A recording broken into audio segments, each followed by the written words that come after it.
the height of the 18th century, the most glorious kingdom in Europe would face a mighty foe, the power of its own people. One man would rise to inspire the nation, to cast aside a reluctant king and a hated queen, and a new republic would be born in blood, the blood of the French Revolution.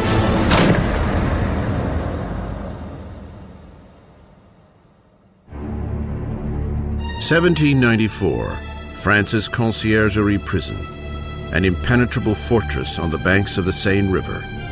Dank, rat-infested, it is known as Death's Antechamber. Inside, the voice of a young nation is about to be silenced. As his hair is shorn and his neck laid bare for the blade of the guillotine, Maximilien Robespierre prepares to pay for the cataclysm left in his wake. The explosion of events that became the French Revolution. The French Revolution is this extraordinary moment when people began to believe that you could actually recreate almost everything in a society, that you could not only change the politics, the institutions, but you could change human nature itself through political action. The French Revolution really does constitute the crossroads of the modern world where everything begins to turn in a different direction. The revolution saw a feudal land turn its back on aristocratic tradition and chart a violent new course for the future.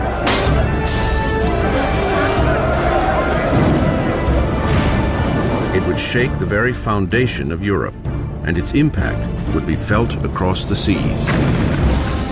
The French Revolution is the most important event in Western history. There are developments that can rival it, like the Industrial Revolution, like capitalism, but if you mean an event, I can't think of anything more important. It was the revolution that upset things the most. I mean, again, when you consider that it got rid of the Catholic Church, it got rid of Christianity, it got rid of the nobility, it got rid of the king, it got rid of all these things. The French Revolution would bring bread to the poor, democracy to France, and would establish a whole new order of society. But progress would come at a price. It was really a moment of extraordinary hope, extraordinary ambition, and then it turned into this most horrific tragedy. Now, broken and defeated, Robespierre, not 2 days before, stood atop his world, presiding over the greatest and bloodiest revolution Europe had ever known. So true to its ideals, he was called the Incorruptible. So powerful, his slightest utterance could cloak an entire city in fear. A master orator, Robespierre's words were his weapon. Now, silenced by a bullet to the jaw, he awaits the same swift and brutal end he has brought down upon so many others. The revolution is about to eat its own.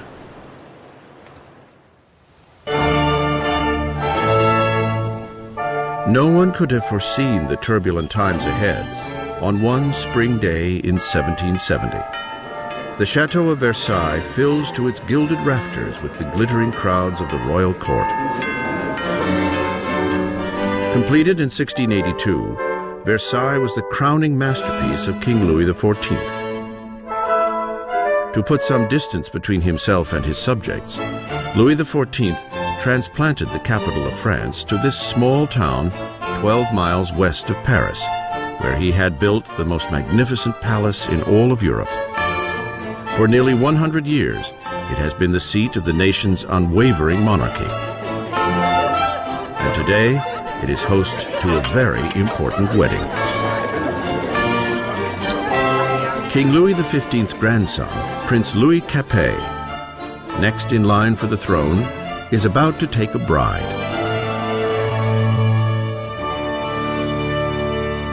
Just 15 years old on the eve of his wedding, Louis Capet is bashful and hesitant, with few of the characteristics expected of a future king, much less a husband. Louis was this pudgy, shy, painfully inadequate 15-year-old with absolutely no social graces at all. Louis XV's mistress, Madame du Barry, called him a fat, ill-bred boy. Basically, he was just a schlub. It was very hard for Louis to come to decisions. He dithered incessantly. He was always ready to be persuaded by the last person he had talked to. Again, those are usually not considered good leadership qualities. Louis's marriage is a political union between Austria's royal family, the Habsburgs, and his own, the Bourbons. The wedding symbolizes the end of an ancient rivalry and the beginning of new regional ties. The young bride-to-be arrives in France, a wide-eyed and pretty 14-year-old girl, Marie Antoinette. Marie Antoinette is an Archduchess of Austria. She's the youngest daughter of the Empress Maria Theresa. And she comes to France as part of a marriage deal which represents a great reversal of alliances whereby for the first time in living memory, France and Austria become allies rather than enemies. Marie comes to France as a political gesture, but as a teenager, she has little interest in political affairs. Well, when Marie Antoinette came to Versailles, she was very young. She didn't know a great deal about the country she was coming to. She didn't know about the customs. She didn't know about the court. She was certainly a headstrong girl, a very lively girl, but she was still a girl. When Marie Antoinette comes to Versailles, she is just a teenager. She is blonde with blue eyes. She is pretty, and she likes being attractive to people. And she comes with the intention of winning over her husband and her new family. On the night of the wedding, there is an ominous storm. But inside, the grandeur of the ceremony lights up the palace as the newlyweds make their way to the royal bedroom. In an age-old ceremony to encourage the conception of an heir, the king's courtiers are present as the awkward young couple is revealed in the marriage bed for the first time.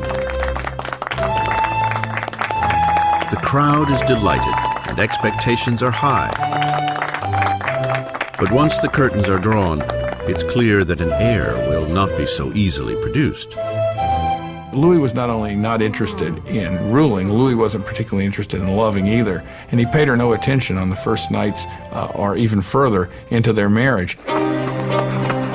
Many years will pass before the marriage is finally consummated.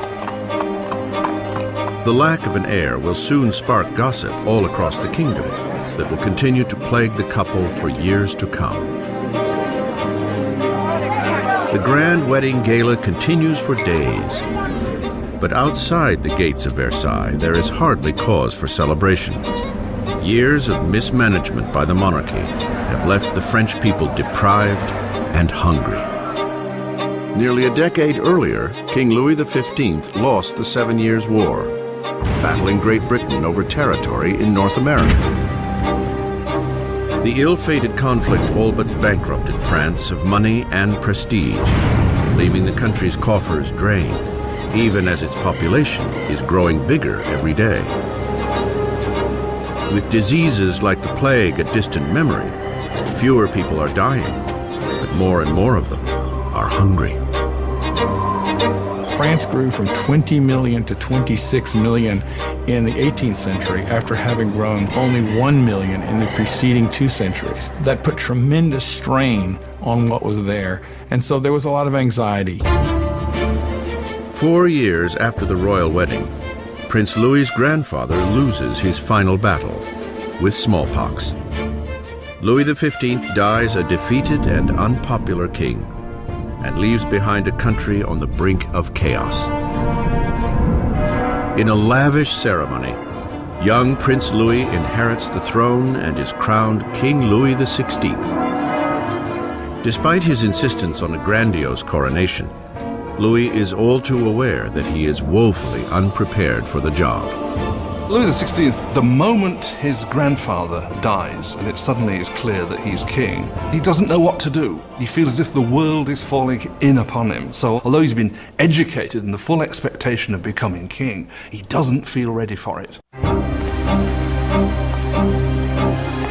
For a kingdom in crisis, Louis XVI is the worst man to have on the watch.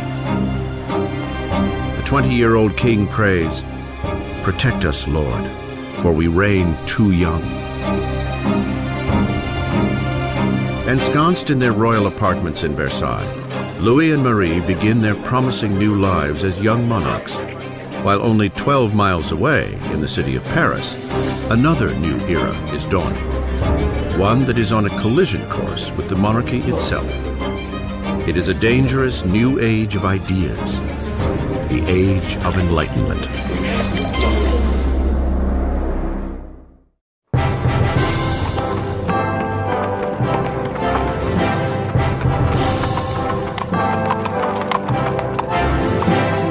As the royal carriage approaches the esteemed Louis le Grand College, crowds gather for a glimpse of grandeur. It is the day to welcome the newly crowned king, Louis XVI, and his lovely Austrian wife to the city of Paris.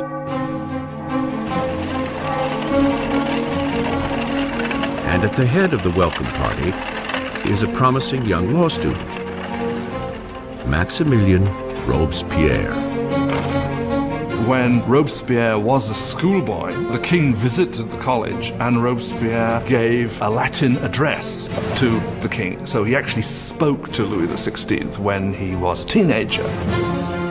As Robespierre respectfully delivers his Latin soliloquy, the king hardly notices the boy. But years later, their fates will again intertwine under very different, much darker circumstances. It was one of these rituals that take place in every school, and yet, of course, it was so charged with irony, because here you had the young Robespierre reading this discourse in honor of the man he would later kill. For now, the welcome is warm and the flattery sincere. The visit from the royals may have won the hearts of the people, but their minds are leaning increasingly in an entirely different direction. Since the Middle Ages, European society had been broken into three distinct classes, dictated by birth. There was a great divide between the wealth of the nobility and the clergy, and the poverty of the peasants. Then, at the blossoming of the 18th century, reason and science began to challenge this age-old tradition. Swept up on a current of innovation and new literature, Paris now radiates as the philosophical center of the world. The city pulses with a great flourishing of knowledge, a shining beacon of possibility. It is the age of enlightenment. The Enlightenment is a movement which says don't trust authority, don't trust anything that you've been told by anybody else at all. Think it out for yourself, test it for yourself. In old regime Europe, you were told what to think. You were given information from above by your rulers, by your priests. And so the idea that you could map out all of human knowledge and then have access to it was revolutionary. In elite salons across Paris, aristocrats gather to discuss Enlightenment authors and the burgeoning age of reason. Voltaire, Rousseau, fresh voices who champion liberty, control of one's own destiny, and above all, equality. The passion for this new literature is highest among the upper class, but as Enlightenment ideas take root at all levels of society, the drive for equality will begin to threaten the aristocratic way of life. What makes it dangerous is it means you will eventually question, why are aristocrats the ones with privilege? Can't we change the world to make it a better place? Isn't progress possible? All of that will eventually undermine the idea that monarchy is natural, aristocracy is natural, and hierarchy is natural. To see Enlightenment ideals in action, one need only look across the Atlantic, where the Americans are fighting for freedom from France's old nemesis, Great Britain. Young King Louis wants revenge for his grandfather's defeats, and he sees an opportunity in the American War of Independence. Louis commits to the cause a total of 2,000 million livres, enough to feed and house 7 million French citizens for a year. His investment would mark the beginning of financial collapse for France. America bankrupts France, in effect, because the debt which the French monarchy incurs in order to fight the American War of Independence turns out to be absolutely crucial in the financial situation of the French monarchy, because the French monarchy cannot pay those debts. While Louis sends money and troops across the Atlantic, Marie is busy incurring debts of her own. Life at Versailles is a never-ending routine of archaic ritual and formality. There are ceremonies for the waking of the king and queen, for dressing, for dining, for retiring to bed. To keep herself amused amidst the ritual drudgery, Marie Antoinette presides over a parade of increasingly outrageous fashions. Marie was obsessed with fashion, especially these towering hairdos that were several feet high, that took hours and hours in the construction and fit all sorts of ornaments and fruits, and to many people they seemed like an obscenity. They came to represent what was all that was wrong with her and with Versailles and that culture. Marie occupies herself with court gossip, gambling, and the staging of plays. As her expenses accumulate, Marie earns the nickname Madame Deficit. Marie is given the name Madame Deficit as the country is in economic chaos, and she continues to spend as if nothing's happened on dresses and jewels and shoes, and she was the Imelda Marcos of her day. Of all the debts Marie incurs, the greatest is what she owes her country, an heir to the throne. In the 7 years since their marriage, Louis and Marie have yet to produce a child. Marie finds herself in an increasingly humiliating position. The job of the Queen is to produce a male heir. It's absolutely essential for there to be a son. And during that time, people criticize, people are dissatisfied, people say the king should never have married this Austrian archduchess, and now she can't even produce an heir to the throne. Marie is desperate. Louis's appetite for food is unquestioned, but sex is clearly not on the menu. Il y a toute une correspondance entre l'ambassadeur d'Autriche et Marie-Thérèse, the mother of Marie Antoinette, questioned, if a girl as gorgeous as my daughter cannot get him going, then what is going on? Qu'est-ce qui se passe? Louis XVI and his young wife were not able to conceive for 7 years. This cast a pall on the beginning of his reign, and because his hobby as a locksmith was well known, there were all sorts of salacious songs circulating to the effect that the locksmith was having a hard time finding the keyhole. Louis's disinterest in sex is seen as a lack of bravado as a king. Finally, after years of frustration and pressure from the court, Louis is diagnosed with a treatable condition called phimosis. Louis had a deformity that made arousal extremely painful. Therefore, there was no consummation until there was a surgical procedure that could correct this, but he was scared to death to have it, and it took years for him to agree to have it. And when he finally did, voila. After a simple surgery, the couple is able to have their first child, Marie-Thérèse. But there is no easy fix for the years of damage to Marie's image. Since the early 1780s, libelles have circulated throughout the country, pornographic satire of the king and queen. Obscene pamphlets mock Louis's impotence and portray Marie as a promiscuous harlot in a debauched and decadent court. The people's view of the monarchy sours as conditions in the countryside worsen. After a succession of bad harvests, deregulation has raised the cost of flour, leading to a shortage of the very heart of the French diet, bread. But the hardships naturally stop at the gates of Versailles. As the royals continue to live in extravagance, complaints are committed to paper. One charge is leveled directly at the royal court. Do you know why there are so many needy people? It is because your luxurious existence devours in one day the substance of 1,000 men. The man behind this charge? The same young man who just a few years earlier regaled the king and queen after their coronation, Maximilien Robespierre. In Robespierre, the people will soon gain a voice, calling for liberty, equality, for revolution. Versailles in the late 1700s is an oasis of extravagance, surrounded by a land in despair. And with an uncertain king at the helm, France is charting a course for disaster. After 19 years of marriage, Louis has sired 4 children. Yet as a king, he remains impotent. In an attempt to demonstrate leadership, Louis dabbles in financial reforms. But his misguided interfering burdens the poor with heavy taxes, while the nobility pay hardly at all. With the economy in ruins and the people restless, it seems as if even the heavens are angry, smiting France with the most bitterly cold winter in 90 years.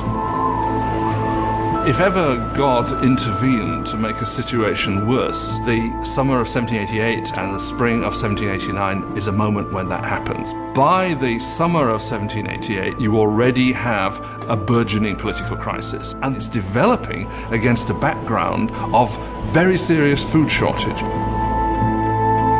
For the people of France in the 18th century, flour is the essence of life itself. Bread, the measure of existence. Most ordinary people in France ate at least 2 pounds a day of bread. Bread was all important. Its price was immediately felt by everyone. If the price doubled, you were in big trouble. Under Louis's financial mismanagement, the cost of flour skyrockets.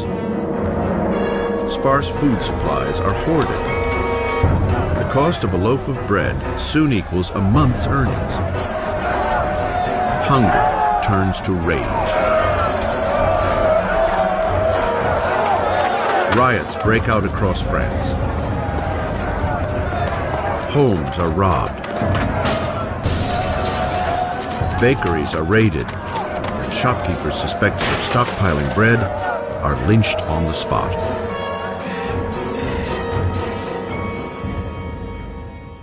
With the economy in shambles, the banks force Louis to hire a finance minister, Jacques Necker. An enlightened thinker, Necker is popular with the people in a way that Louis can only envy. Jacques Necker was undoubtedly the most popular minister throughout the spring of '89 because he's taken the line publicly in his writings that the government's duty is to make sure that there is enough bread and grain for everybody. The nation in fiscal crisis, Necker urges Louis to call a meeting of the traditional representative body of the kingdom, the Estates General. It is the first time the representatives have been called together in 175 years. France was politically organized in something called the estates. The first estate was the clergy, the second estate was the nobility, and the third estate was everyone else.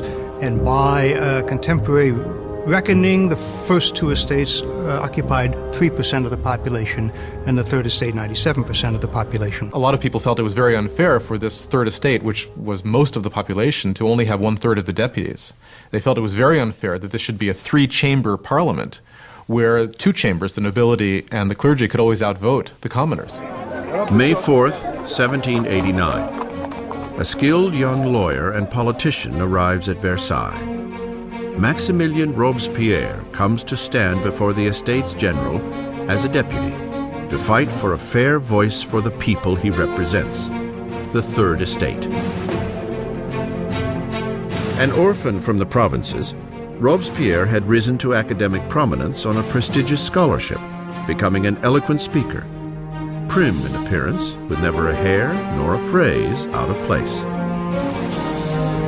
Back home in the small town of Arras, the Enlightenment ideas he had absorbed in the salons of Paris found a powerful voice as he became a hometown lawyer for the downtrodden.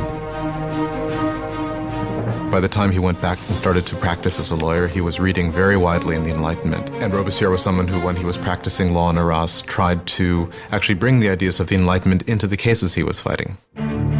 At the Estates General, Robespierre and his colleagues are demanding that the nobility and clergy pay taxes, but Louis feels increasingly threatened by the growing radicalism of the Third Estate. Then, on June 20th, after a 6-week deadlock, the deputies arrive to find that they are being silenced. On June 20th, when the deputies come to their meeting and find the doors locked, they suspect a plot. They move next door to what we call a tennis court, which was really a handball court, and gather together and swear they will not stop meeting until they have a new constitution. The deputies declare themselves a new National Assembly, the true representatives of the people of France. The tennis court oath is one of these great symbolic moments in the history of the French Revolution. You had these people assembled in this great open space of the tennis court, raising their arms in this sort of quasi-Roman salute. And for the National Assembly, this was a moment when they realized something of their power and their dignity and saw that they really could defy France's king. In one revolutionary stand of defiance, the National Assembly is born. It will be a communion of voices from around the country, a parliamentary body enacting the people's will. But wresting power from the king would not be so easy as signing a simple proclamation. All of these early victories that take place at Versailles are largely paper victories, and they have no teeth to back them up. And the fear that that takes over the deputies at Versailles as we approach mid-July is that the king is gathering his forces to disperse them, to overthrow them. By early July, 30,000 of the king's troops are taking positions around Paris. To defend themselves, the people form a new National Guard. Rioters raid Paris's armories and make away with over 28,000 muskets. The only thing missing is gunpowder, and the people know just where to get it. In the center of Paris, there looms a massive stone dungeon, notorious as a symbol of feudal rule, the Bastille. The prison houses the city's stores of gunpowder and is legendary as a den of torture and unspeakable deaths. The Bastille had been the great symbol of royal despotism, the great symbol of the kings of France running beyond the just limits of their own power, a symbol of horror for the people of France. Amidst the rioting, there is a stunning outrage. Louis fires his finance minister, the people's beloved Jacques Necker, seen as too sympathetic to the masses. Hours after Necker is fired, word reaches Paris that their man on the inside has been ousted. There is nothing left but revolt. On July 14th, crowds band together identifying themselves with a small cockade, red and blue for the colors of Paris, separated by white, the color of the House of Bourbon. The tricolore is born. From the feverish crowd, a voice cries out, "To the Bastille!" Attacking the Bastille means that the people of Paris are saying, you cannot get rid of the new National Assembly. The people are acting, they're arming themselves, and they're basically saying, we take the side of the revolution. At the sight of the approaching mob, the governor of the Bastille, Bernard de Launay, attempts to lock down the prison. He mounts a hopeless defense, and the marauders storm the fortress and tear into the guards with knives and pikes. Finally, de Launay surrenders, but the enraged mob engulfs him, dragging him through the streets. The jeering horde kicks and stabs at him until he shouts, "Let me die." The crowd eagerly obliges. He is stabbed and shot, and a revolutionary tradition is born. His severed head is paraded on a pike. The deputies in the National Assembly do not immediately condemn this act of violence. In fact, they accept it. And it was this acceptance of popular violence that, in some people's view, created a pattern that was to have catastrophic consequences for the unfolding of the revolution. With the smoke still clearing over the Bastille, Louis XVI returns from a hunting trip. In his diary under the date July 14th, 1789, he writes, "Nothing," a reference to his unsuccessful hunt. An aide interrupts and breaks the news of the riots and the fall of the Bastille. Louis XVI asks, "Is it a revolt?" "No, sire," he replies. "It is a revolution."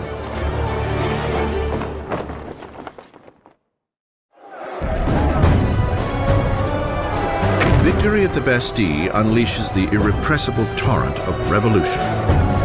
The people had defied their king and won. There would be no turning back. As a symbol of the defeat of tyranny, the people, men, women, and children, dig in with bare hands and tear the Bastille apart, brick by feudal brick. They are beginning to dismantle the past itself.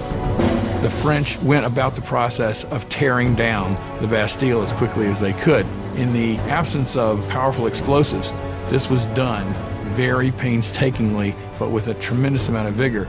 And the bricks were given away, sold as emblems of the demolition of despotism.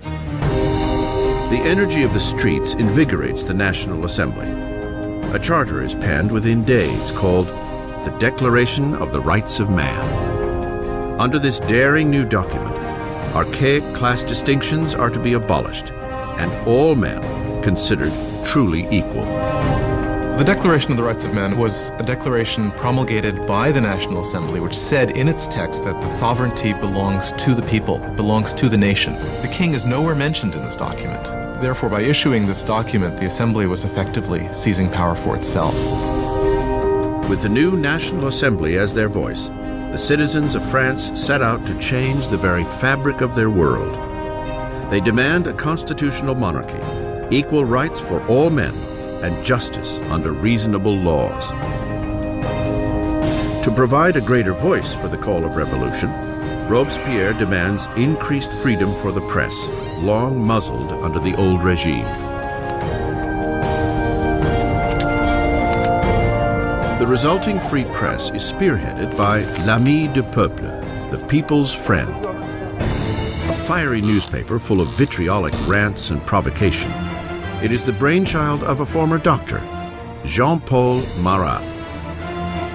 After a string of unsuccessful careers, Marat found himself living in poverty, for a time finding shelter in the sewers of Paris. It was there he contracted a painful skin disease that now leaves him confined for long periods to a medicinal bath. A bitter and failed Marat finds in the revolution the perfect outlet for his venom. Jean-Paul Marat was just one of these professional malcontents. And unfortunately, revolutions do offer opportunity to professional malcontents. Marat took all of that bile, all of that resentment, and funneled it into a newspaper that became extraordinarily successful, L'Ami du Peuple. Marat was a man possessed of extraordinary anger. You just have to read the pages of his newspaper, The Friend of the People, to see this. In every issue, he displays a complete paranoid mentality. He sees plots everywhere. Everybody is plotting against the revolution, and the answer is very simple for him. The answer is blood. The answer is heads. Marat loathes the monarchy's relentless extravagance, even as poverty grips France, and needs only the slightest rumor to lambast the king and queen in his newspaper. On October 2nd, 1789, his anger boils over. Word reaches Paris that the king has thrown a party at Versailles, that the decadent royals threw the new tricolor flag, symbol of the revolution, to the ground and trampled it underfoot. Marat is enraged. He reports the insult in his paper, just as a new threat breaks. The king has again ordered troops to move into positions around Paris. With the coup at the Bastille still smoldering in the minds of the people, Marat frantically urges them to take action. People of Paris, it's time to open your eyes. Shake yourselves out of your torpor. Wake up. Once more, wake up. October 5th, dawn breaks to the furious ringing of bells. Women gather near City Hall to protest the shortage of bread. And now fear of the approaching royal troops mixes with anger as news of the king's offensive party circulates through the crowd. Soon, thousands are marching to Versailles, pikes and guns in hand. The women are taking their complaints to the king. The core of the crowd was made up of the famous poissardes, the fearsome fish ladies of the central markets, who were known for their brawny build and their fearlessness. They were equipped with large knives for scaling fish. They were hugely muscular because they carted boxes. You didn't want to tangle with these ladies. These are women of the poor quarters. These are poor women which are affected by the increased price of bread, by the scarcity of products, who suddenly begin to realize that they must act. It is quite extraordinary how these ordinary women, probably most of them couldn't even write their name, suddenly act as the protagonists of the historical process. Inside the palace, word of the approaching crowd of angry women reaches the Queen's chambers. Legend has it that it is at this moment that Marie Antoinette utters the most famous line she never said. Marie Antoinette did not say, "Let them eat cake." That is a myth. Marie Antoinette, unfortunately, probably never even noticed the poor people of her country long enough to make such a statement. As the mob of women gathers outside the gates, Louis understands that the revolution can no longer be ignored. It is being brought to his front door. He agrees to sign the Declaration of the Rights of Man, yet the crowd continues to grow throughout the night. By morning, 20,000 people are camped outside the royal palace. To close the centuries of distance between the king and his subjects, the angry mass demands that the king and queen move to Paris. Indecisive as ever, Louis is weak to respond. His hesitation would provoke a fury in the crowd and put the lives of the royal family in grave danger. When they don't get instant compliance with what they want, it really looks as if they're going to massacre the Queen. A wave of women break into the royal palace screaming for the blood of the Queen. They massacre the guards, decapitate them, and impale their heads on pikes. They were like banshees screaming throughout the palace, "Give me her entrails, give me her head, I want a leg, I want an arm." I think that they had grown so frenzied that if they had encountered her, they probably would have torn her to pieces.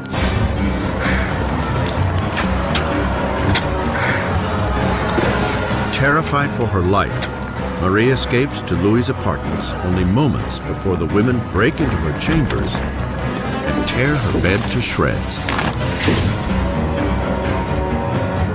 The king and queen are now at the mercy of the mob, and what the mob wants is a little attention from their king.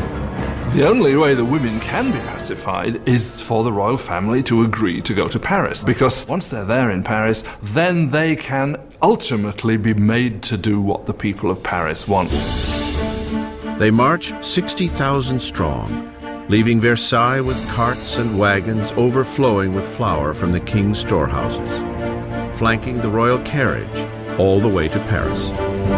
Le roi et la reine ont été The king and queen were forced to go back to Paris with the heads of their guards, who had been massacred in the chateau. qui avaient été massacrés dans le château. Their heads had been cut off.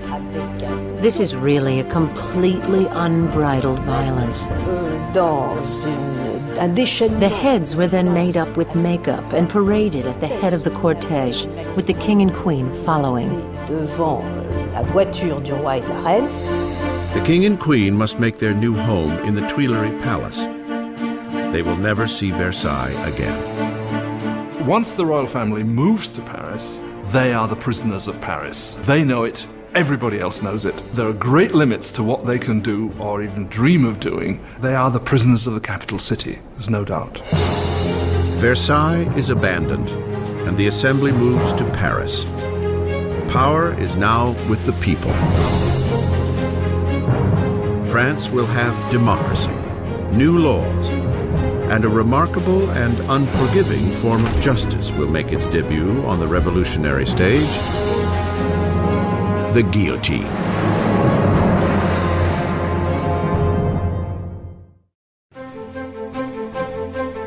May 1791. Nearly 2 years have passed since the royal family and the National Assembly have moved to Paris.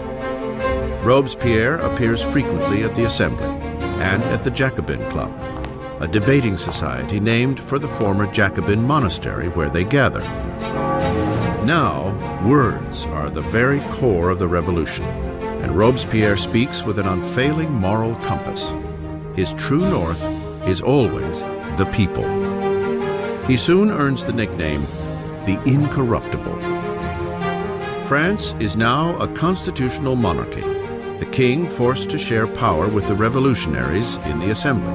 But it seems Louis's share is growing smaller by the day, as he is forced to sign law after law diminishing his own authority, and that of the other great feudal regime, the Catholic Church. Louis decides the time has come to escape the confines of the new republic and mount a campaign to reclaim his kingdom. Louis had decided by 1791 that he needed to regain control of his country, and he knew he could only do that with the help of a foreign army.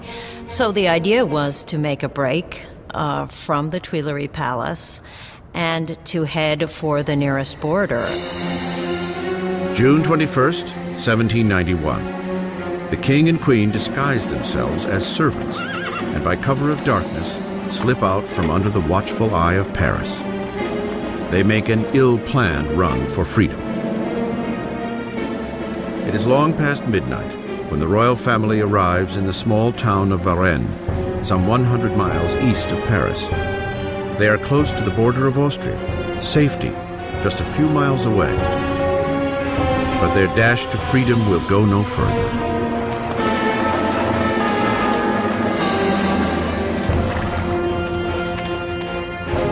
Rumors of the royals' journey have preceded them to Varennes.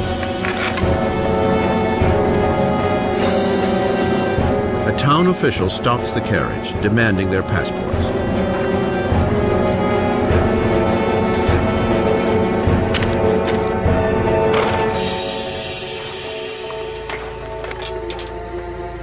The official's suspicions are confirmed. It is the signature of the king himself. The townsman is overcome at the sight of his king. But revolutionary guards nearby show no reverence for the fleeing royals. He keeps hoping that people will recognize him and there will be a kind of rebellion in his favor. And much to his horror and surprise, they are not ecstatic to recognize him.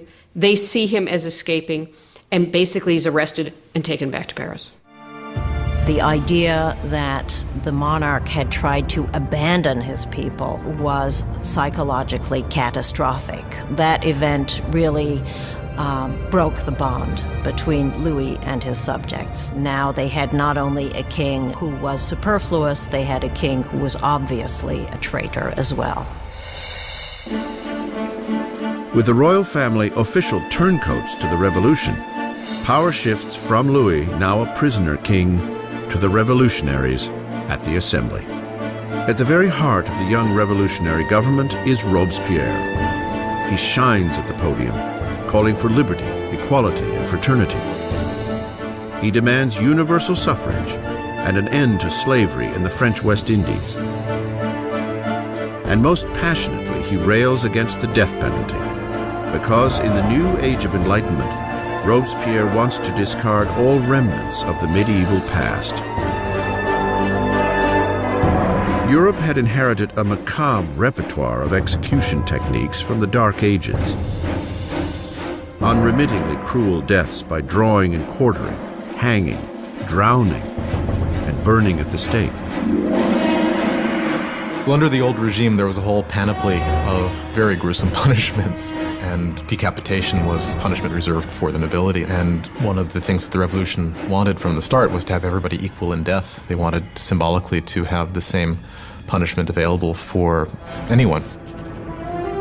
Despite Robespierre's opposition, a new killing machine takes center stage in Paris. Physician-inventor Joseph Ignace Guillotin devises a ruthless beheading machine, turning old-fashioned decapitation into a humanitarian experience. Dr. Guillotin describes his new device to the assembly. The mechanism falls like thunder. The head flies off, blood spurts. The man is no more. Always a supporter of bloodshed, the journalist Marat prints an enthusiastic rant in his paper, announcing the device's new name, Guillotine. It will soon earn a nickname, the National Razor. The French revolutionaries believe in humane values. They believe that unnecessary suffering should not be caused. And what they like about the guillotine is that it is quick, it's efficient, and as far as we can tell, although no one has returned to tell the tale, it's painless. The guillotine will silence the revolution's internal enemies, anyone suspected of plotting to return Louis to the throne. But it's the enemies surrounding France that most preoccupy the assembly. There is a fear that members of the extended royal family who fled to Austria will launch an armed counter-revolution.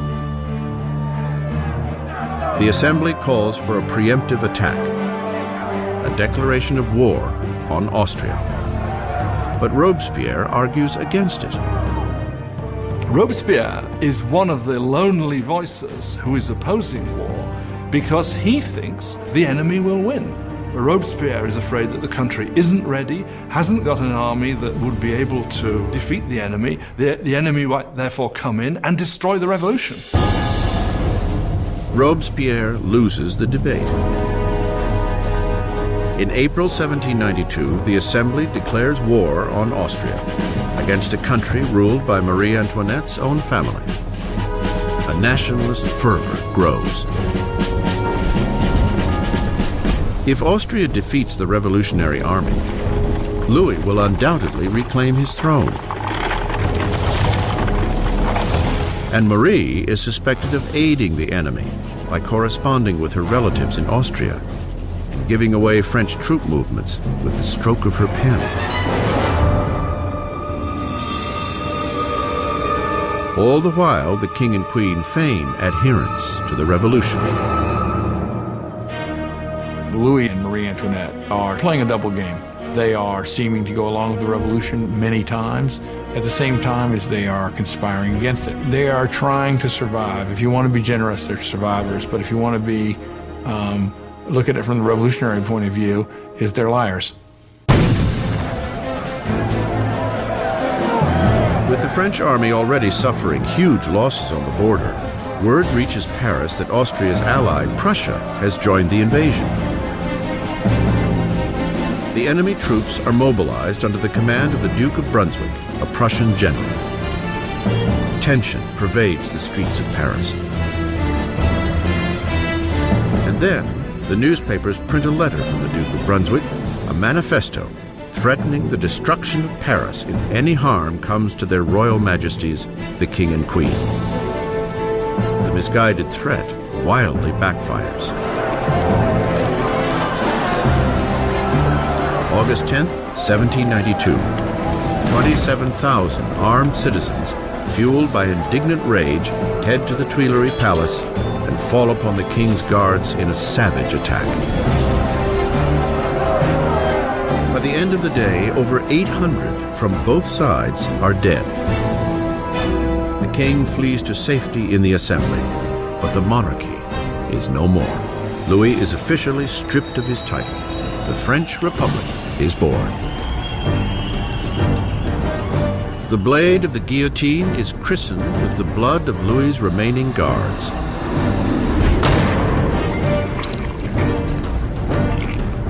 And Robespierre, once a staunch opponent of the death penalty, has had a change of heart. The birth of the new republic can only begin with the death of a king.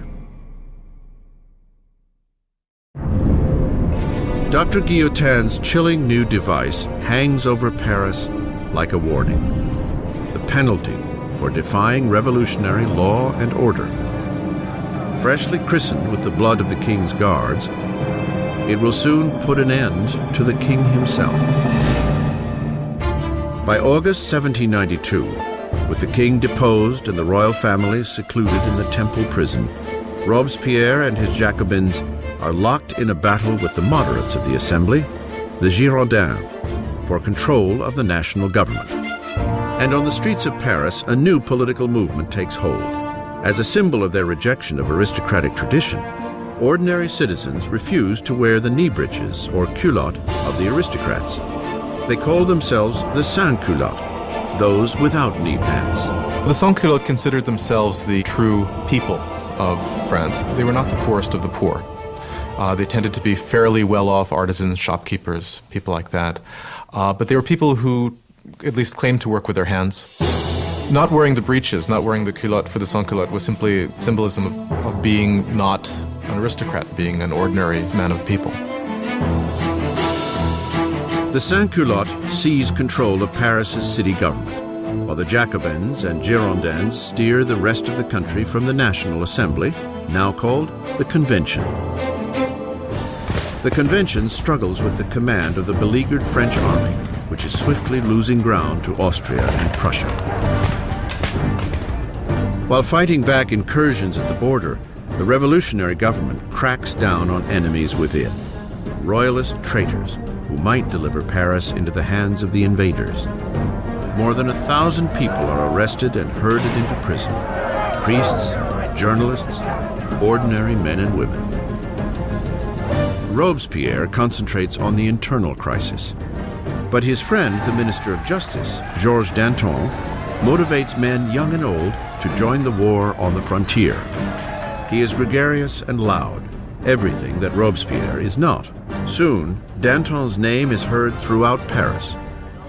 Danton is a bigger-than-life character, a man full of life, full of bombast, a tremendous drinker and debaucherer who, though he's from the educated classes himself, is a guy who, unlike Robespierre, can physically identify with the working people in a way that Robespierre simply cannot.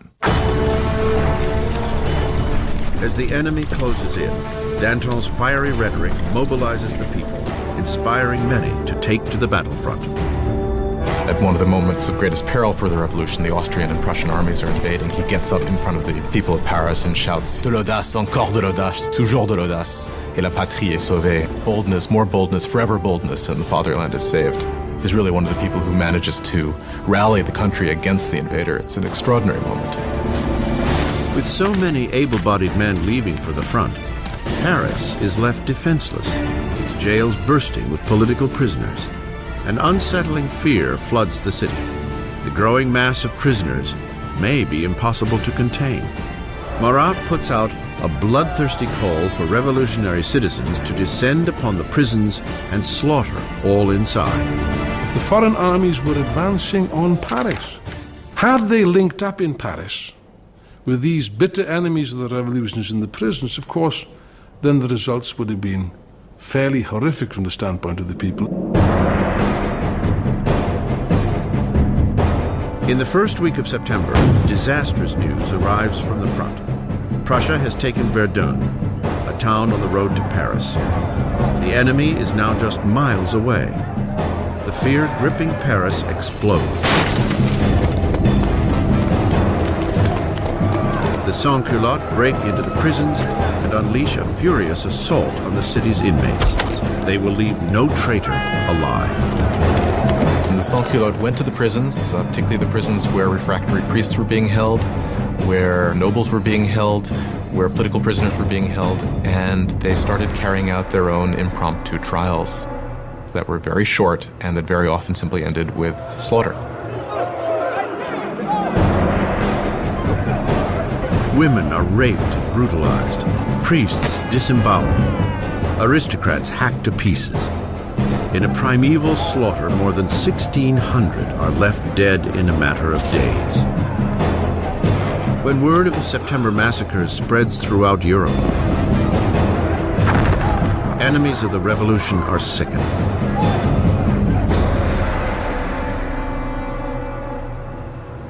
Across the English Channel, the London Times gives voice to the revulsion. Are these the rights of man? Is this the liberty of human nature? The most savage four-footed tyrants that range unexplored Africa rise superior to these two-legged Parisian animals. The revolution has taken an inalterable turn. Even Robespierre understands that things have gone too far, that the people cannot manage the revolution on their own. They need guidance, an iron hand. And with the power of his words, the incorruptible rises to the forefront as the man who will guide the revolution. Robespierre had once pushed for a constitutional monarchy. Now he believes there is no longer room for the king. A momentous decision is made. France will put its own king on trial. With the verdict a foregone conclusion, the only debate left is punishment. The moderates, the Girondins, call for sparing Louis's life, which isolates them in the convention. The Gironde really crystallized as a faction in the convention over the debate over the king, because they, while they certainly wanted a republic, they were less sure that the king should actually have to die. But the Girondins are outnumbered by the Jacobin call for blood. Why did the Jacobins want to kill the king? I think they wanted to kill the king because, as Robespierre brilliantly said, you have to kill the king so the revolution can live. If the king is right, then the revolution is wrong. In any system there had ever been, there's only one penalty for treason, and that is death. So in this sense, if the king is guilty of betraying the country in a time of war, then the argument is that he must suffer the death of a traitor. On January 20th, 1793, Louis XVI is declared guilty. The sentence is read. The king must die. That evening, Louis is briefly reunited with his family. Calm in the face of their tears, he promises to return the next morning to say a final goodbye. He will not. He cannot bear his family's anguish and must not weaken on the way to the guillotine. The next morning, a closed carriage brings Louis to the scaffold. And he stoically makes his way to the blade.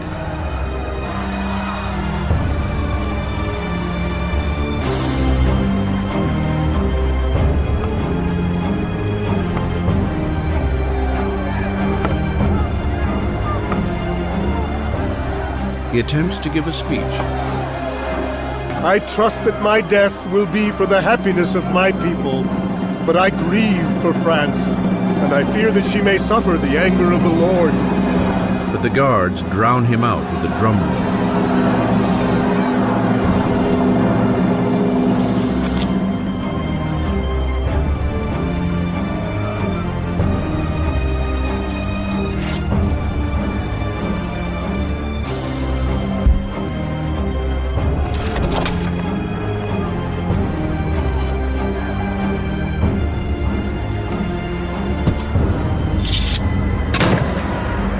At 10:22 a.m., the man who once was king is no more. In the temple prison, Marie hears the cannons fire, heralding the death of her husband. She collapses in despair. The king's blood is spilt, the revolutionaries victorious. But the enemies of the revolution will soon claim a victory of their own. Their target? The man who is calling for so many heads to roll, Jean-Paul Marat.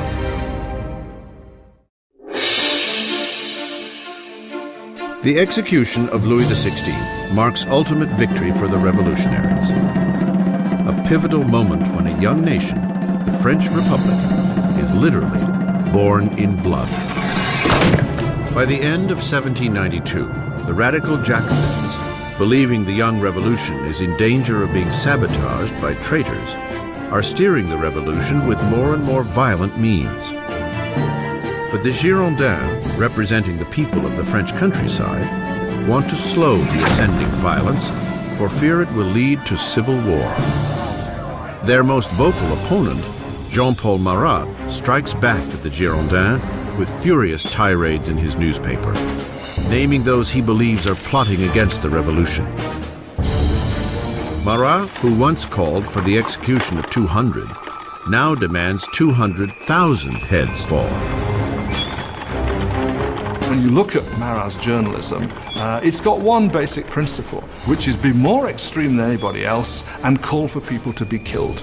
If you look at Marat's journalism all the time, he's saying, if only we chopped off a few heads, then things will be all right. And when things aren't all right, if only chop off a few more heads, things will be all right. Suddenly, people in Paris begin to massacre people. And Marat is the first to claim credit for that. But the radical movement hasn't taken hold everywhere. People outside of Paris are furious at the spiraling brutality of the Jacobins and call for an end to the bloodletting. And the message reaches the lovely Charlotte Corday, an unassuming yet determined young woman from the provinces. Charlotte Corday is an average person in the city of Caen. She's appalled by the killing that's going on there, and she, perhaps rightly, considers Marat one of the chief authors of that. He's been instrumental on the radical side of the revolution. His Ami du Peuple is still calling for heads. July 13th, 1793. Charlotte Corday arrives in Paris. She knows that the friend of the people has an open-door policy at his home, where he can be found at nearly any hour soaking in his medicinal bath. Corday comes on the pretense that she carries a list of traitors, those collaborating with foreign armies to put an end to the revolution. Marat asks for the list, promising Corday that the traitors will be guillotined the next day. Having given him that, she then produces a poignard, a little stiletto, and stabs him in the chest.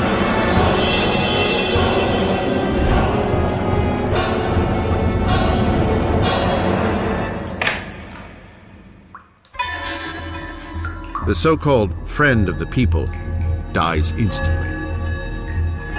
The angry voice of his newspaper silenced.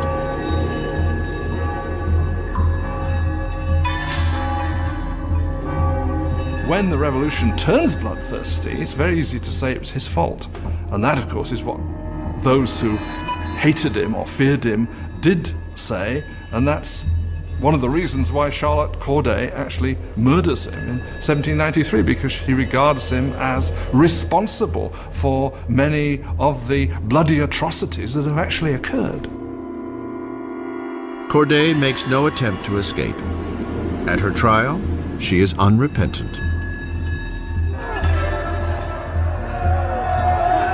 What did you expect to achieve in assassinating Marat?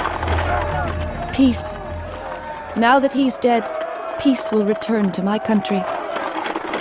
Charlotte Corday is swiftly executed, and her dream of peace dies along with her. She has killed Marat the man, but she has created Marat the legend, his death most famously depicted by the revolutionary painter Jacques-Louis David. He became a martyr. He became a kind of almost religious figure. You had people offering up prayers that went, "Heart of Jesus, Heart of Marat." You had these scenes at his funeral where the bathtub in which he was murdered was sort of put up on the altar, almost as if it was a kind of crucifix. If you look at David's painting of Marat's death, Marat's body is draped in precisely the same way as the body of Christ is depicted in classic representations of the Pietà, the descent from the cross. So clearly there's an identification of Marat with Christ, with Marat representing the new kind of God of the radical republic. Robespierre is envious of the adoration lavished upon Marat, but ever the pragmatist, he turns his attention to pressing matters at hand. Because though Marat is dead, there are still others calling for blood, royal blood. The Conciergerie, death's dark antechamber. 8 months after the execution of her husband, and just days after the killing of Charlotte Corday, Marie Antoinette is jailed here in a hideous cell, utterly alone. One of the worst things that happens to Marie after the execution of Louis is her children are ripped away from her. Her children were the most important thing to her, and she knew that her son was going to be subjected to terrible abuse to make him forget that he was ever royal by these revolutionaries. And it turns out she was right. It only took a couple years after her son died of terrible neglect and abuse. The once vain Marie Antoinette is 38 years old, but the revolution has aged her beyond her years. Marie Antoinette had been a very pretty woman, elegant until the revolution. From 1788-89, she got thinner. Her hair went white. She abandoned all her coquetry and her pretty things. She became emaciated. When she arrived for her trial, she was unrecognizable.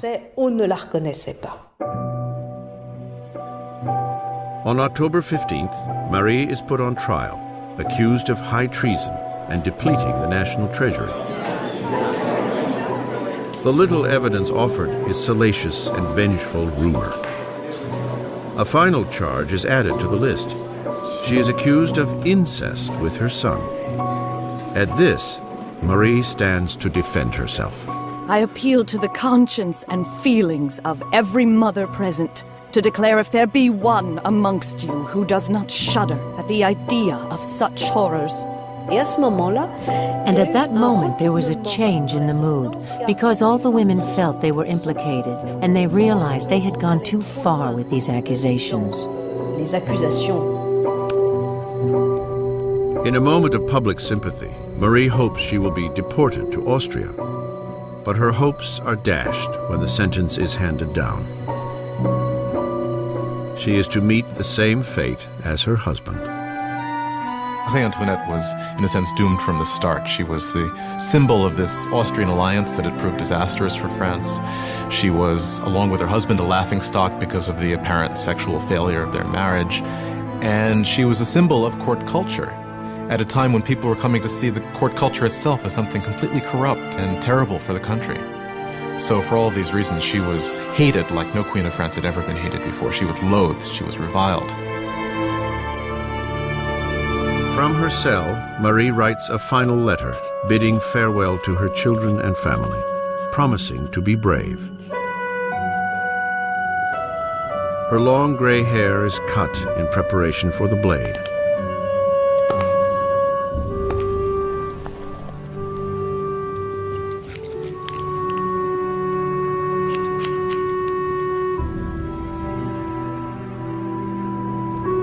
Her hands are tightly bound. As she is escorted from the prison gates, she expects a carriage. Instead, there awaits a common criminal's cart. She hopes when she's taken off to execution that she's going to get the same treatment that the king got, meaning she would be in an enclosed carriage so that the crowd couldn't get her, but they just put her in an open wagon where people would shout all sorts of things, horrible threats at her. A shadow of the sovereign she once was, Marie Antoinette maintains a queenly dignity as she is paraded through the streets of Paris.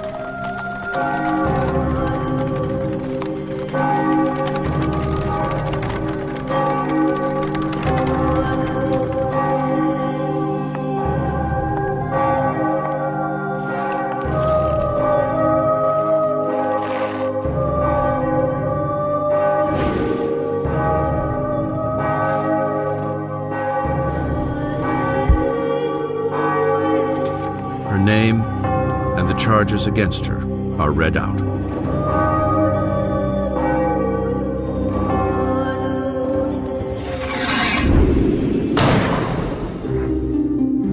last Queen of France is dead.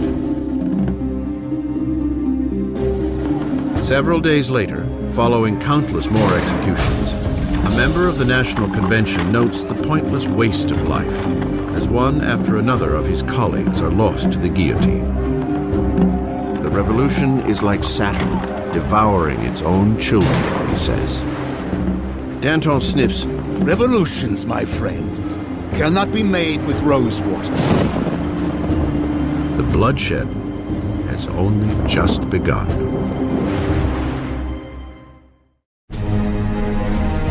September 1793. 4 years into the revolution, and France is being torn apart. There is violent insurrection in the provinces, and huge losses in the faltering war against Europe. In one blistering defeat, the British Navy takes the port city of Toulon. Europe is eating away at France's borders. France is the single largest country in Western Europe. It's the most populous country in Western Europe. It has been the great military power. And of course, when it entered into the revolution, a lot of its traditional enemies and also a lot of its traditional allies thought, aha, this is our chance to, not to carve a piece off of the actual territory of France, but certainly to enrich ourselves at its expense and to weaken it permanently. France is isolated in the whole of Europe. It's being blockaded by Britain. It's being attacked and invaded by Austria and by Prussia. The people of Paris are seized by a fear that the victory of the counter-revolution will lead to a bloodbath. Danton and Robespierre, the star orators of the convention, realize that they must boldly strike out to save the revolution. They convince their colleagues to institute a menacing new form of martial law. It is time for all Frenchmen to enjoy sacred equality. It is time to impose this equality by signal acts of justice upon traitors and conspirators. Make terror the order of the day. Thus begins a new chapter in the revolution, a period of violent repression called the Terror. In a remarkable reversal, the revolutionaries suspend the new constitution and all the rights it was to guarantee. Police spies scatter throughout the country. Anyone suspected of counter-revolutionary activity is rounded up, quickly tried, and sent to the national razor. The Reign of Terror was conceived as an emergency government. What they understood by terror was striking terror into the hearts of the enemies of the Republic, so that they would be either scared straight, as it were, or arrested and disposed of. The slightest suspicion can send anyone to the scaffold. Politicians who say a kind word of the defunct monarchy. Anyone who uses the formal monsieur or madame instead of the new form of address, citizen. The air is fraught with paranoia. Neighbors denounce neighbors. The incessant rolling of the death carts rattles through the streets of Paris. Execution is absolutely hanging over people's heads in the sense that we know in Paris there are police spies, and there are quite a few police spies everywhere, standing in bread lines, listening to what the women are saying, and turning them in if they don't like what they hear. You could be turned in not just for complaining about the high price of bread, but you could be turned in supposedly even for not being enthusiastic enough about where things were going and the successes of the revolution. So just about anything that would stand out for commentary could get you into trouble. The convention sets up a revolutionary tribunal, expediting trials and executions with ruthless efficiency.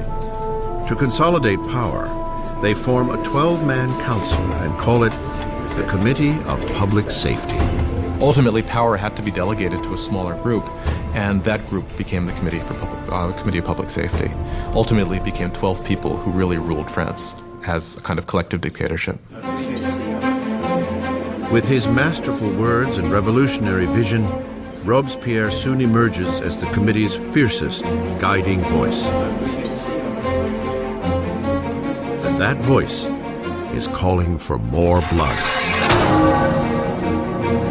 One of the paradoxes in Robespierre's political life is that he very early on is a passionate opponent of the death penalty. And of course, this is thrown back in his face later when he becomes an equally passionate proponent of terror and the guillotine. He never particularly responds to that except to say, well, times have changed. The revolution has hardened Robespierre. Once an impassioned supporter of a free press, he now reinstates censorship, a vestige of the old regime. And with the church already under attack, Robespierre stands idly by as one of the most radical revolutionaries. Jacques-René Hébert proposes a new agenda: de-Christianization. When the crisis of the war and internal rebellion is at its height, people begin to say the root of all the problem is priests, is religion. And what we've got to do, if we're ever going to be safe against the enemies of revolution, is destroy the power of the Catholic Church. Superstition, fanaticism, that's what religion's all about, and therefore what we have to do is stamp out this whole thing entirely. Streets carrying the word saint are renamed. Religious icons are destroyed and replaced with tributes to the new saint, Marat. The church came to seem simply the enemy to the radical revolutionaries. Churches and cathedrals are simply stripped of their altars. Stained glass is smashed, statues are smashed, the wealth of the churches is simply carted off. Of course, for European opinion, this was something even more shocking than the death of the king. Not even the Christian calendar is spared. Years are numbered no longer from the birth of Christ, but from September 1792, the overthrow of the monarchy. It is now year 1. Months are renamed according to the seasons. July becomes Thermidor, April, Floréal. Months are broken into 3 weeks of 10 days each. The revolutionary calendar was certainly designed as a kind of weapon against Christianity, against Christian belief. Of course, by having a 10-day week, you'd no longer have Sundays, so people wouldn't even know what day Sunday was anymore. That's what they hoped. The terror spreads across France. Insurrections are put down with a vicious, unrelenting cruelty. In the city of Lyon, where counter-revolutionaries are gaining ground, the Committee of Public Safety sets a brutal example.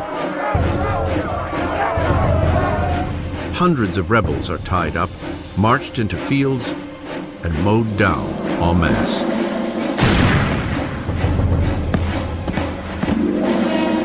A region called the Vendée, in the west of France, has also become a counter-revolutionary stronghold. Rebels and priests are tied together and packed onto boats that are then mercilessly sunk. Up to 100,000 people are killed in the Vendée alone. In Paris, the blade falls at an ever more frantic pace.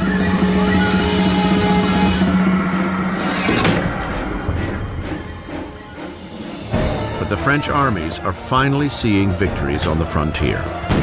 Under a brilliant young commander named Napoleon Bonaparte, the French army sends the British Navy into a demoralizing retreat at Toulon. The revolution is on the rise. Robespierre is at the height of his power.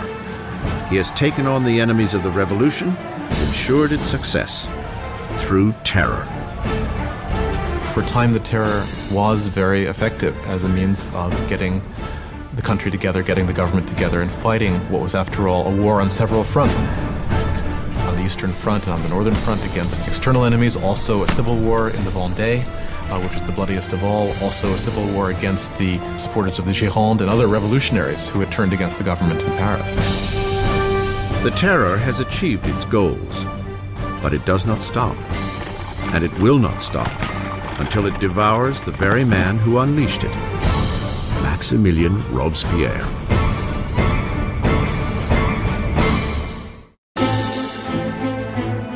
With the blood of the terror, Maximilien Robespierre has rescued the revolution.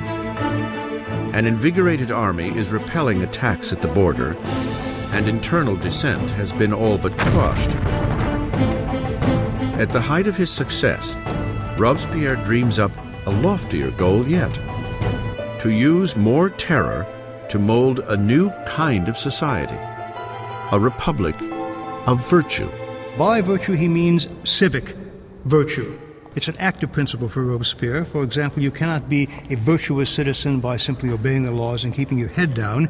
You must actively be involved in the work of the state, and that includes for Robespierre destroying the enemies of the state. On February 5th, 1794, Robespierre gives a speech outlining his philosophy. Terror without virtue is disastrous. But virtue without terror is powerless. He associates terror with virtue. Terror at that moment becomes in his thinking an instrument by which you create virtue.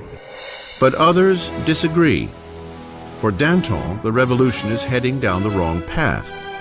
He and his followers, the Dantonists, believe it is time to bring the terror to a halt. It has served its purpose and is in danger of feeding the revolutionaries into their own fire. By the spring of 1794, things are beginning to go better. The food situation is no longer so bad, and the war effort is going better, and Danton is basically saying we need to get a new footing for the government. We need to move to a kind of normalization. Robespierre believes it's too soon. Danton will start organizing a group to argue that we should end the terror. Robespierre will see this as a direct threat to the government. He will not see it as just a difference of opinion about the direction of policy. He will see it as potential treason. And in Robespierre's Republic of Virtue, there is only one response to treason. The Dantonists are rounded up and quickly sentenced to death. Robespierre has sent thousands to the scaffold, but is uneasy with the blood of execution. He will not attend the beheadings of his former friends and allies. As he steps up to the blade, Danton shouts, "My only regret is that I'm going before that rat, Robespierre."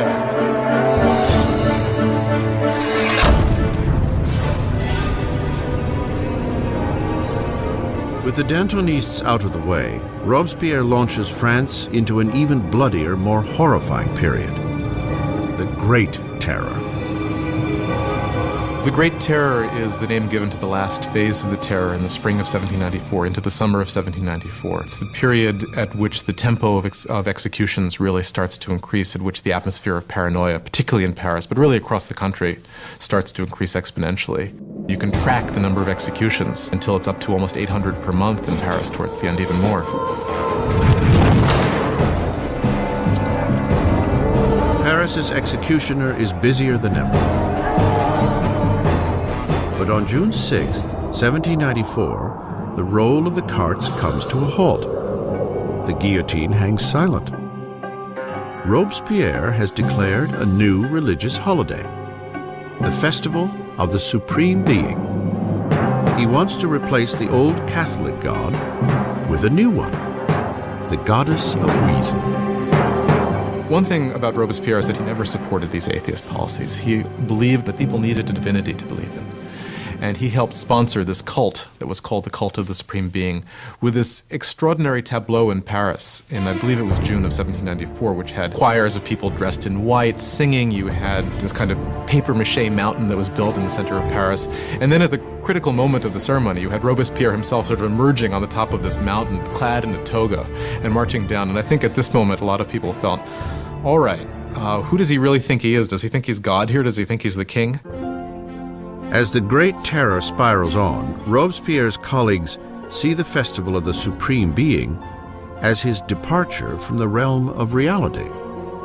There are those who think that Robespierre really has reached so extreme and so unreasonable a position that he can't turn back, that his fanaticism has somehow overtaken him, and there are those who think he's just gone nuts. Once again, Robespierre's suspicions turn to those closest at hand. On June 27th, now the 9th of Thermidor, he appears before the convention and delivers a speech of threats.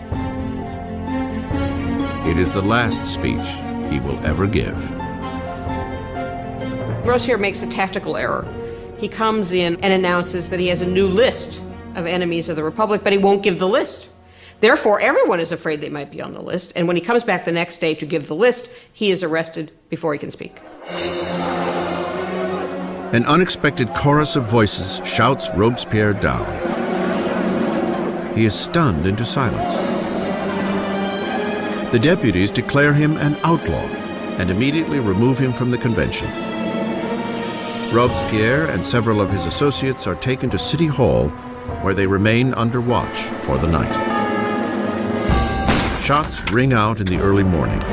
Guards race to the second floor. They fling the doors open to a grisly scene. One of Robespierre's allies has thrown himself from the window. Another has taken a pistol to his head. And Robespierre is found semi-conscious with a bullet wound to the face, his jaw shattered from an apparent suicide attempt. Robespierre spends his last hours on the table of the Committee of Public Safety, in the very room where he had piloted the Terror to its hideously bloody peak. As he is ridiculed and insulted by his former colleagues, Robespierre is unable to respond. The Grand Master of Oratory has been silenced. In the Conciergerie, where the last Queen of France had preceded him, Robespierre is prepared for the national razor. His cellmate, the revolutionary Saint-Just, points to a painting of the rights of man and declares, "At least we did that." Robespierre had spearheaded a revolution and changed the face of France. He had reordered society and engineered a bloody and tyrannical system to ensure its success. But he was destined to be one of its final victims. It turns out that there is a great deal of enthusiasm for ending the terror. Nobody can figure out how to do it. And what turns out to be the case is that the only thing that will end the terror, and apparently the only thing they can all agree upon, is the fall of Robespierre. On July 27, 1794, the guillotine comes down on the incorruptible. And the last blood of the terror is shed. The terror dies with Robespierre, but the revolution does not. The rights of man, democracy, the new republic, the accomplishments of the revolution would far outlive any of the revolutionaries themselves.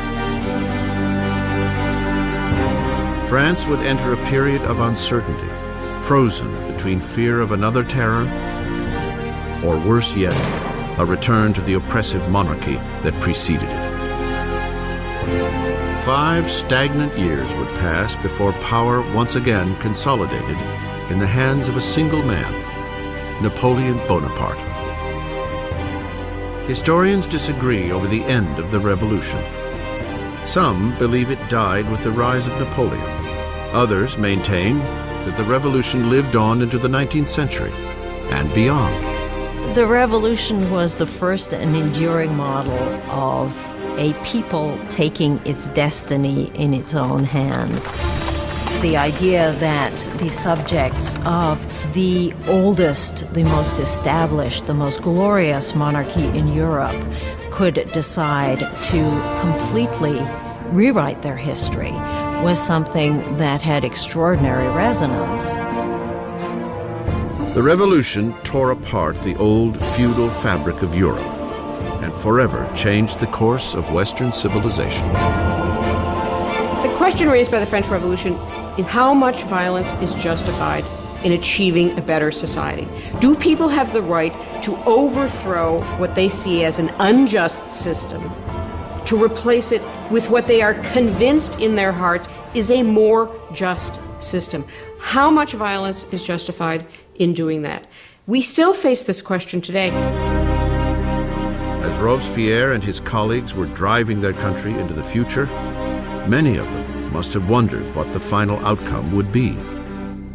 More than 200 years after the birth of the French Republic, the ghost of Robespierre hangs over revolutions from Russia to Vietnam, China to Latin America. The French experiments with democracy have inspired models all over the world. Wherever tyranny takes root, the cry for justice is eternal, for liberty, equality, fraternity, for revolution.